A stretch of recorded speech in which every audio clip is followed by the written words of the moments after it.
की एक घड़ी ऐसी है जिससे बहुत से लोग गाफिल हैं। जब रात को इंसान की आंख खुले और वो ये ज़िक्र कहे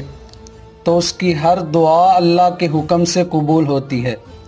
सही बुखारी में रसूलुल्लाह सल्लल्लाहु अलैहि वसल्लम ने फरमाया कि रात को अगर किसी आवाज़ की वजह से इंसान की आंख खुल जाए और वो ये कहे ला इलाहा इल्लल्लाहु वहदहु ला शरीका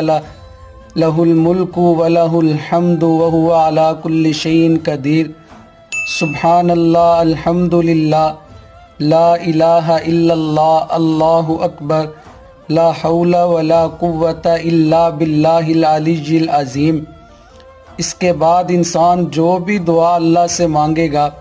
वो उसकी दुआ ज़रूर कबूल होगी, और वज़ू करने के बाद जो भी नमाज़ पढ़ेगा उसकी वो नमाज भी ज़रूर कबूल